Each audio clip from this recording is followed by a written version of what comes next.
যত দিন যাচ্ছে মানুষ জানোয়ারে পরিণত হচ্ছে। যিনি আমাদেরকে এই পৃথিবীতে পাঠিয়েছে, যিনি আমাদেরকে শিখিয়েছে কিভাবে টাকা চিনতে হয়, যিনি আমাদেরকে শিখিয়েছে কিভাবে ফোন ঘাঁটতে হয়, যিনি আমাদেরকে শিখিয়েছে কিভাবে মানুষের সাথে কথা বলতে হয়, তাকেই অপমান করছো তোমরা। আবার কিছু কিছু মানুষ কমেন্টে এসে বলে তুমি এত জ্ঞান দিচ্ছ কেন। এইসব কথাগুলো শুনেও নিজের খারাপ লাগে যে ভগবানের নামে যদি কিছু দুটো ভালো কথা বলি তাহলে তোমাদের জ্ঞান বলে মনে হয়। আজ তোমরা যার জন্য এই পৃথিবীতে এসছো, যার জন্য এত দূর পর্যন্ত পৌঁছাতে পেরেছো, তাকে তোমরা অপমান করছো, তার নামে দুটো ভালো কথা বলে তোমাদের খারাপ লাগছে, তাহলে তোমরা কেমন মানুষ?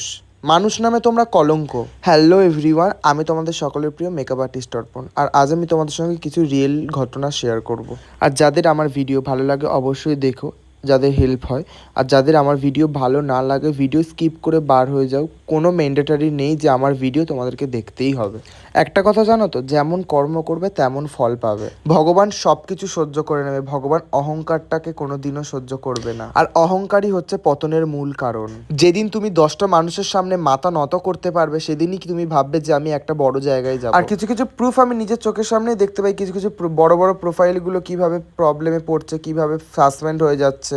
এগুলো তো এইগুলোরই কারণ, মানে অতিরিক্ত পতন হয়ে গিয়েছিল আর তোমাদের পাপের ঘোড়া পূর্ণ হয়ে গিয়েছিল, তার জন্যই তোমাদের এই দুর্দশাটা হলো। সো তোমরা যদি নিজেদেরকে আর্টিস্ট ভাবেই মনে করো তাহলে নিজেরা নিজেদের কাজ করো, নিজেরা নিজেদের ক্রিয়েটিভিটিটাকে শো করার চেষ্টা করো ভালোভাবে, লোকের ওপরে হিংসা না করে। যত হিংসা করবে তত পাপ হবে তোমার। আর যে টাইমটা তোমরা লোকের ওপরে হিংসা করছো ওই টাইমটা নিজেদের কাজ করো, দেখবে অনেক দূর এগিয়ে যাবে। অনেক ভালো ভালো আইডিয়া বার করো, অনেক নিজেদের কাজ করো, নিজেদেরকে আপডেট করো।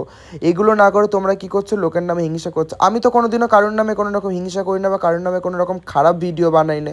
তোমরা কেন এরকম লোকের নামে বললে? আমি কারণ নিয়ে যখন কাউকে নিয়ে ভালো কথা বলতে পারবে না তখন কাউকে নিয়ে খারাপ কথা বলবে না বা কমেন্টে এসে খারাপ কিছু হাঁকবে না।